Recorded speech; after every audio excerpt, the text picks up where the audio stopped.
എല്ലാവർക്കും നമസ്കാരം. പിങ്കി സ്റ്റേറസ് എന്ന നമ്മുടെ യൂട്യൂബ് ചാനലിലേക്ക് എല്ലാവർക്കും സ്വാഗതം. ഇന്നത്തെ എപ്പിസോഡിനൊരു സ്പെഷ്യാലിറ്റി ഉണ്ട്. ഇത് നമ്മുടെ 100ാമത്തെ എപ്പിസോഡാണ്. അപ്പോൾ അതുകൊണ്ട് തന്നെ ഞാനിന്നൊരു മധുരമായിട്ടാണ് വന്നിരിക്കുന്നത്. 100ാമത്തെ എന്നൊക്കെ പറയുമ്പോൾ എപ്പോഴും ഒരു പ്രത്യേകതയാണല്ലോ, എപ്പോഴും ഒരു സ്പെഷ്യലായിരിക്കുമല്ലോ. അപ്പോൾ അതുകൊണ്ട് ഞാനിന്നൊരു മധുരമാണ് ചെയ്യാൻ പോകുന്നത്. നമ്മളിന്ന് ചെയ്യാൻ പോകുന്നത് പേസ്ട്രിയാണ്. വാനില പേസ്ട്രിയാണ് നമ്മൾ ചെയ്യുന്നത്. അപ്പോൾ നമ്മൾ പേസ്ട്രിയൊക്കെ കടയിൽ നിന്നല്ല എപ്പോഴും വാങ്ങാറ്. നമുക്ക് വളരെ എളുപ്പത്തിൽ പേസ്ട്രി എങ്ങനെയാണ് വീട്ടിൽ തയ്യാറാക്കുന്നതെന്ന് നോക്കാം. അപ്പോൾ അതിന് വേണ്ട സാധനങ്ങൾ എന്തൊക്കെയാണെന്ന് ആദ്യം നോക്കാം. അപ്പോൾ ഞാനിവിടെ ഒരു ബൗൾ എടുത്തിട്ടുണ്ട്. ആ ബൗളിലേക്ക് ഒരു അരിപ്പ വെച്ച് കൊടുത്തിട്ടുണ്ട്. ഇനി ഇതിലേക്ക് നമുക്ക് 1 കപ്പ് മൈദ ഇട്ട് കൊടുക്കാം. അപ്പം നമ്മുടെ ഡ്രൈ ഇൻഗ്രീഡിയൻസ് എല്ലാം ആദ്യം തന്നെ ഒന്ന് അരിച്ചിട്ടാണ് നമ്മൾ ചേർക്കുന്നത്. അപ്പം ഞാനിവിടെ 1 കപ്പ് മൈദ എടുത്തിട്ടുണ്ട്. ഇത് ഞാൻ അരിപ്പയിലേക്ക് ഇട്ട് കൊടുത്തു. ഇനി നമുക്ക് 1/2 കപ്പ് പഞ്ചസാര പൊടിച്ചത് ഇട്ട് കൊടുക്കാം. അപ്പോൾ പഞ്ചസാര എപ്പോഴും പൊടിച്ചിട്ട് വേണം എടുക്കാനായിട്ട്. അപ്പോൾ 1/2 കപ്പ് പഞ്ചസാര പൊടിച്ചത് ഞാനിവിടെ ഇട്ടിട്ടുണ്ട്. ഇനി നമുക്കിതിലേക്ക് 2 ടേബിൾ സ്പൂൺ പാൽപ്പൊടി ചേർത്ത് കൊടുക്കണം. അപ്പോൾ പാൽപ്പൊടിയും കൂടി ചേർക്കുമ്പോഴാണ് ഇതിന് കുറച്ചും കൂടി ടേസ്റ്റ് വരിക. അപ്പോൾ ഞാനിവിടെ 2 ടേബിൾ സ്പൂൺ പാൽപ്പൊടി എടുത്തിട്ടുണ്ട്. പാൽപ്പൊടി ഏത് ബ്രാൻഡ് വേണമെങ്കിലും ഉപയോഗിക്കാം, ഇന്നതൊന്നൊന്നുമില്ല, നിങ്ങൾക്ക് ഇഷ്ടമുള്ള ബ്രാൻഡ് ഉപയോഗിക്കാം. ഇനി നമുക്കിതിലേക്ക് ബേക്കിംഗ് പൗഡർ ചേർത്ത് കൊടുക്കണം. അപ്പം ഞാനിവിടെ 1 ടീസ്പൂൺ ബേക്കിംഗ് പൗഡറാണ് ഇതിലേക്ക് ഇട്ട് കൊടുക്കുന്നത്.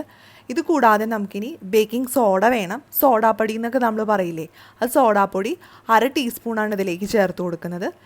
ഇനി നമുക്കിതിലേക്ക് കുറച്ച് ഉപ്പും ചേർത്ത് കൊടുക്കണം. അപ്പോൾ ഒരു 1/4 ടീസ്പൂൺ ഉപ്പും കൂടി ചേർത്ത് ഇത് നന്നായിട്ടൊന്ന് അരിച്ചെടുക്കണം.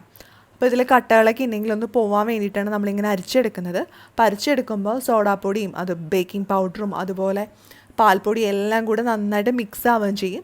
അപ്പോൾ അങ്ങനെ ഒരു ഗുണവും കൂടി ഉണ്ട് നമ്മളിങ്ങനെ അരിച്ചെടുക്കുമ്പോൾ. അപ്പോൾ ഞാനിവിടെ നന്നായിട്ട് ഇതെല്ലാം അരിച്ചെടുത്തിട്ടുണ്ട്. ഇനി ഇത് നമുക്ക് ഒരു വിസ്ക് വെച്ചിട്ട് ഒന്ന് മിക്സ് ചെയ്തെടുക്കണം. അപ്പം നിങ്ങളുടെ കയ്യിൽ വിസ്ക് ഇല്ലെങ്കിലും കുഴപ്പമൊന്നുമില്ല, ഒരു ഫോർക്ക് വെച്ചിട്ട് നന്നായിട്ടൊന്ന് മിക്സ് ചെയ്തെടുത്താൽ മതി. നമ്മുടെ സോഡാപ്പൊടിയും ബേക്കിംഗ് പൗഡറും പാൽപ്പൊടിയും അതുപോലെ പഞ്ചസാരയും മൈദ എല്ലാം കൂടി നന്നായിട്ടൊന്ന് മിക്സ് ആവുന്ന രീതിയിൽ ഒന്ന് മിക്സ് ചെയ്തെടുക്കുക. അപ്പോൾ എല്ലാ ഭാഗത്തും ഇതൊരുപോലെ എത്തണം. അല്ലെങ്കിൽ ചിലപ്പോൾ നമ്മൾ നന്നായിട്ട് മിക്സ് ചെയ്തില്ലെങ്കിൽ സോഡാപ്പൊടി ഒന്നും കറക്റ്റായിട്ട് വരില്ല. അപ്പോൾ അതുകൊണ്ടാണ് നമ്മളിതിങ്ങനെ നന്നായിട്ട് മിക്സ് ചെയ്തെടുക്കുന്നത്. അപ്പോൾ അതാ ഞാൻ നന്നായിട്ട് എല്ലാം കൂടി കൂട്ടി യോജിപ്പിച്ചെടുത്തിട്ടുണ്ട്. ഇനി നമുക്കിതിലേക്ക് ബാക്കിയുള്ള ഇൻഗ്രീഡിയൻസ് ചേർത്ത് കൊടുക്കാം. ഇനി നമുക്കിതിലേക്ക് 1/3 കപ്പ് സൺഫ്ലവർ ഓയിൽ ചേർത്ത് കൊടുക്കാം. അപ്പോൾ ഏതെങ്കിലും ഒരു വെജിറ്റബിൾ ഓയിൽ വേണം ഇതിലേക്ക് ചേർത്ത് കൊടുക്കാനായിട്ട്. അപ്പോൾ ഞാനിവിടെ സൺഫ്ലവർ ഓയിലാണ് എടുത്തിരിക്കുന്നത്. നമ്മുടെ വെളിച്ചെണ്ണ ഒരിക്കലും ഉപയോഗിക്കരുത്, അതിൻ്റെ ആ ഒരു ടേസ്റ്റ് കേക്കിന് അത്ര കറക്റ്റായിട്ട് വരില്ല.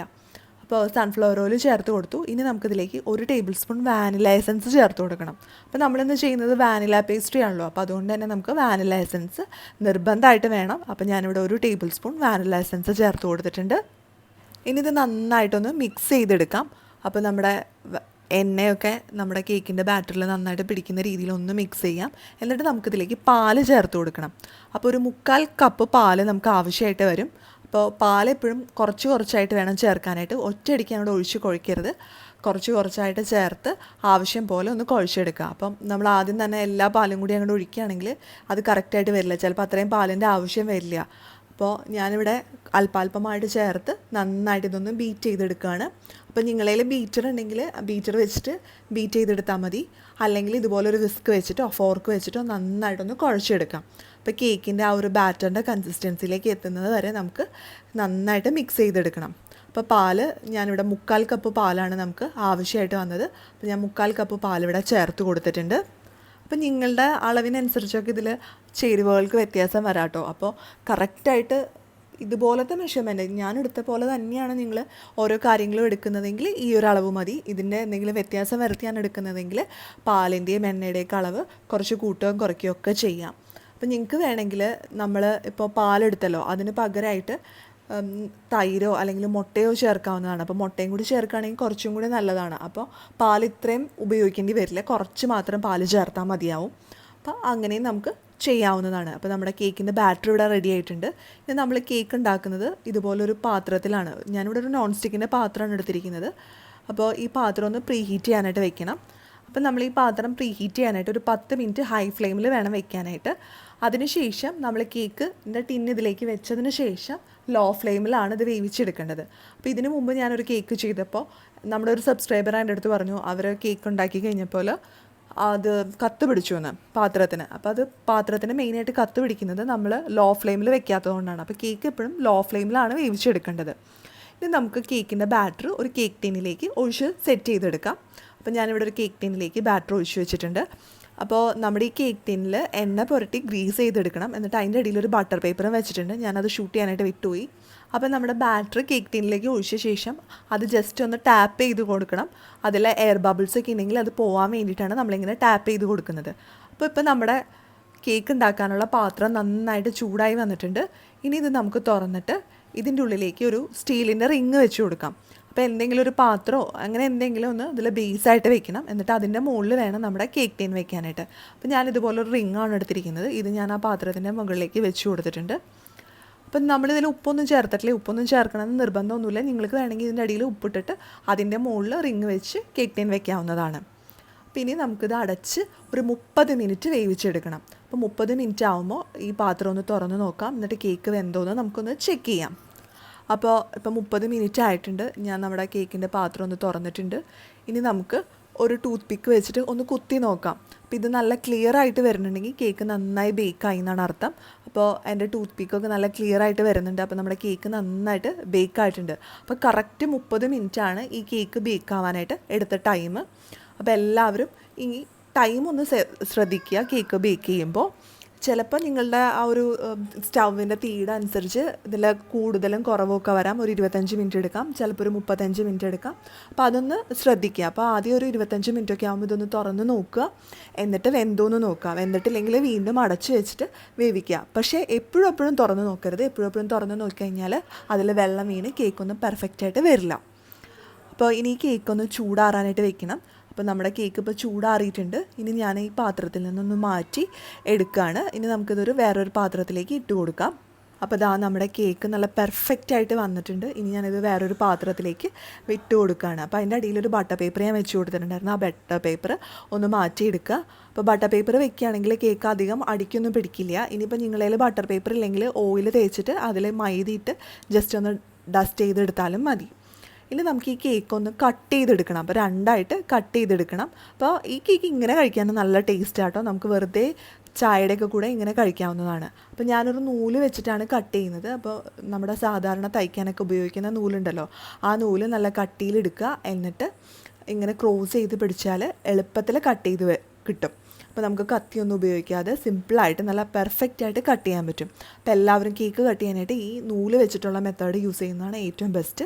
അപ്പോൾ നമ്മുടെ കേക്കൊക്കെ നന്നായിട്ട് കട്ട് ചെയ്തെടുത്തിട്ടുണ്ട്. നല്ല പെർഫെക്റ്റായിട്ട് കട്ടായി വന്നിട്ടുണ്ട്, കണ്ടോ? അപ്പോൾ നല്ല പെർഫെക്റ്റ് കൺസിസ്റ്റൻസിയിലാണ് നമ്മുടെ കേക്ക് ഇരിക്കുന്നത്. ഇനി നമുക്കിതിൻ്റെ മുകളിലേക്ക് ഷുഗർ സിറപ്പ് ഒഴിച്ച് ഇതൊന്ന് കോട്ട് ചെയ്തെടുക്കണം. അപ്പോൾ ഒരു പാട്ടിലേക്ക് ഷുഗർ സിറപ്പ് ഒഴിച്ചെടുക്കുകയാണ്. അപ്പോൾ ഷുഗർ സിറപ്പ് തയ്യാറാക്കാൻ എല്ലാവർക്കും അറിയാമായിരിക്കും. അറിയാത്തവർക്ക് വേണ്ടി ഞാൻ പറയാം. നല്ല തിളച്ച ചൂടുവെള്ളത്തിലേക്ക് ഒരു 2-3 ടേബിൾ സ്പൂൺ പഞ്ചസാര ഇട്ട് മിക്സ് ചെയ്തതാണ് നമ്മുടെ ഷുഗർ സിറപ്പ്. ആ ഷുഗർ സിറപ്പാണ് ഇതിൻ്റെ മുകളിൽ തേച്ച് കൊടുത്തത്. ഇനി ഞാനിതിൻ്റെ മുകളിലേക്ക് നമ്മുടെ വിപ്പിംഗ് ക്രീം തേച്ച് കൊടുക്കുകയാണ്. അപ്പോൾ വിപ്പിംഗ് ക്രീം കടയിൽ വാങ്ങാൻ കിട്ടും ക്രീമായിട്ട്. എന്നിട്ട് ആ ക്രീം ഞാൻ മിക്സിയിലിട്ട് നന്നായിട്ട് ബീറ്റ് ചെയ്ത് എടുത്തതാണ്. അപ്പോൾ ഈ ക്രീമാണ് ഞാൻ ഈ കേക്കിൻ്റെ മുകളിലേക്ക് തേച്ച് കൊടുക്കുന്നത്.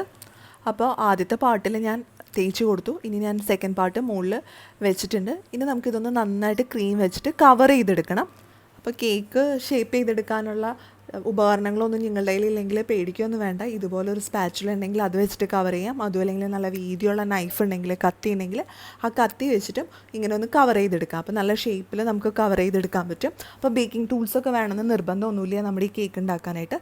നിങ്ങൾക്ക് ഏതെങ്കിലും ഒരു അളവ് സെറ്റ് ചെയ്യാം. അപ്പോൾ ഒരു കപ്പാണെങ്കിൽ നമ്മൾ സാധാരണ ചായയൊക്കെ കുടിക്കുന്ന ഒരു ഗ്ലാസ് ആണെങ്കിൽ ആ ഗ്ലാസ് കണക്കാക്കിയിട്ട് നമ്മൾ എല്ലാ അളവുകളും എടുക്കുക. അപ്പോൾ ഒരു ഗ്ലാസ്, അര ഗ്ലാസ്, 1/4 ഗ്ലാസ്, ആ ഒരു രീതിയിൽ മെഷർമെൻറ്റുകൾ എടുത്താൽ ആർക്കും എളുപ്പത്തിൽ തയ്യാറാക്കി എടുക്കാൻ പറ്റുന്ന ഒരു കേക്കാണിത്. അപ്പോൾ ഇതാ ഞാനിവിടെ ഒരു കത്തി വെച്ചിട്ടാണ് ഇത് കംപ്ലീറ്റ് ആയിട്ട് ലെവൽ ചെയ്യുന്നത്. അപ്പോൾ എൻ്റെ കയ്യിൽ നല്ല വീതിയുള്ള കത്തിയൊന്നുമില്ല. അപ്പോൾ അതുകൊണ്ട് ഞാൻ ചെറിയൊരു കത്തി വെച്ചിട്ടാണ് ചെയ്യുന്നത്. അപ്പോൾ ഞാൻ പറഞ്ഞല്ലോ, അപ്പോൾ എല്ലാവർക്കും ചെയ്തെടുക്കാൻ പറ്റും. വളരെ ഈസിയാണ് നമ്മുടെ വാനില കേക്കിൻ്റെ അല്ലെങ്കിൽ വാനില പേസ്ട്രി. അപ്പോൾ വാനില കേക്കായിട്ട് നമുക്കിത് കഴിക്കാം. അതും അല്ലെങ്കിൽ ഇത് വാനില പേസ്ട്രി ആയിട്ട് നമുക്ക് ഉപയോഗിക്കാം. രണ്ടും പറഞ്ഞാലും വലിയ വ്യത്യാസമൊന്നും എനിക്ക് തോന്നിയിട്ടില്ല. അപ്പോൾ നമ്മുടെ പേസ്ട്രി ഇവിടെ റെഡി ആയിട്ടുണ്ട്. അപ്പോൾ അതിനി ഒന്ന് ജസ്റ്റ് ഒന്ന് ലെവൽ ചെയ്യേണ്ട പണികൾ മാത്രമേ ബാക്കിയുള്ളൂ. അപ്പോൾ ഞാൻ നന്നായിട്ട് ലെവൽ ചെയ്തെടുത്തിട്ടുണ്ട്. ഇനി ഞാൻ ജസ്റ്റ് ഒരു ചോക്ലേറ്റ് സിറപ്പ് വെച്ചിട്ട് ഒരു ഡിസൈൻ ചെയ്ത് കൊടുക്കുകയാണ്. അപ്പോൾ വലിയ ഡിസൈനൊന്നുമില്ല, ചെറിയൊരു ഡിസൈൻ ജസ്റ്റ് ചോക്ലേറ്റ് സിറപ്പ് ഇതിൻ്റെ മുകളിലൂടെ ഇങ്ങനെ ഒന്ന് വരച്ച് കൊടുക്കുകയാണ്. അപ്പോൾ പൈപ്പിംഗ് ബാഗൊന്നും ഞാൻ എടുത്തിട്ടില്ല. ഒരു ടൂത്ത് പിക്ക് വെച്ചിട്ട് ചോക്ലേറ്റ് സിറപ്പിൽ മുക്കിയിട്ട് ഇതാ ഇങ്ങനെ ഒന്ന് വരച്ചെടുക്കുകയാണ്.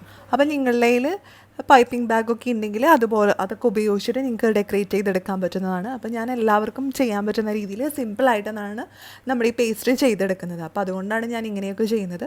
നിങ്ങൾക്ക് വേണമെങ്കിൽ പൈപ്പിംഗ് ബാഗൊക്കെ ഉപയോഗിച്ച് നല്ല ഡിസൈനൊക്കെ കൊടുത്ത് ചെറിയൊക്കെ വെച്ച് നമ്മൾ കടയിലൊക്കെ കിട്ടുന്ന അതേപോലെ തന്നെ നമുക്ക് പേസ്ട്രി ചെയ്തെടുക്കാൻ പറ്റും. അപ്പോൾ ഞാൻ ഡിസൈൻ വർക്കൊക്കെ ഇവിടെ നിർത്തി. നമ്മുടെ പേസ്ട്രി ഒക്കെ റെഡി ആയിട്ടുണ്ട്. ഇനി നമുക്കിത് സെർവ് ചെയ്യാവുന്നതാണ്. സൂപ്പർ ടേസ്റ്റാണ്, നല്ല സൂപ്പർ സ്പോഞ്ചായിട്ടുള്ള പേസ്ട്രിയാണിത്. അപ്പോൾ എല്ലാവരും ഇതൊന്ന് ട്രൈ ചെയ്ത് നോക്കണം. അപ്പോൾ ഞാൻ പേസ്ട്രിയൊക്കെ നന്നായിട്ട് കട്ട് ചെയ്തെടുത്തിട്ടുണ്ട്. അപ്പോൾ എല്ലാവർക്കും ഇഷ്ടപ്പെടും, കുട്ടികൾക്കൊക്കെ വളരെ ഇഷ്ടമാവും. അപ്പോൾ ബേക്കറിയിൽ നിന്നൊന്നും വാങ്ങേണ്ട കാര്യമില്ല, നമുക്ക് സിമ്പിളായിട്ട് വീട്ടിൽ തന്നെ ചെയ്തെടുക്കാൻ പറ്റും. അപ്പോൾ വീട്ടിൽ ഗസ്റ്റൊക്കെ വരുന്നുണ്ടെങ്കിൽ അവരെ ഞെട്ടിക്കാനൊക്കെ ആയിട്ട് നമുക്ക് ഈ പേസ്ട്രി തയ്യാറാക്കി കൊടുക്കാവുന്നതാണ്. അപ്പോൾ എല്ലാവർക്കും ഇന്നത്തെ ഈ വീഡിയോ ഇഷ്ടപ്പെട്ടെന്ന് പ്രതീക്ഷിക്കുന്നു. ഇഷ്ടപ്പെട്ടാൽ ലൈക്ക് ചെയ്യാനും ഷെയർ ചെയ്യാനും മറക്കരുത്. അതുപോലെ നിങ്ങൾ ഈ ചാനൽ ആദ്യമായിട്ടാണ് കാണുന്നതെങ്കിൽ നമ്മുടെ വീഡിയോൻ്റെ താഴെ റെഡ് കളറിൽ ഒരു സബ്സ്ക്രൈബ് ബട്ടൺ ഉണ്ട്, അതൊന്ന് പ്രസ് ചെയ്യണം. അത് പ്രസ് ചെയ്യുമ്പോൾ അതിൻ്റെ കൂടെ ഒരു ബെല്ലൈക്കണും വരും. അതും കൂടി പ്രസ് ചെയ്യുവാണെങ്കിൽ ഞാൻ പുതിയ വീഡിയോസൊക്കെ ഇടുമ്പോൾ നിങ്ങൾക്ക് നോട്ടിഫിക്കേഷൻ കിട്ടും. ഇനി നമുക്ക് പുതിയൊരു വീഡിയോയിൽ വീണ്ടും കാണാം.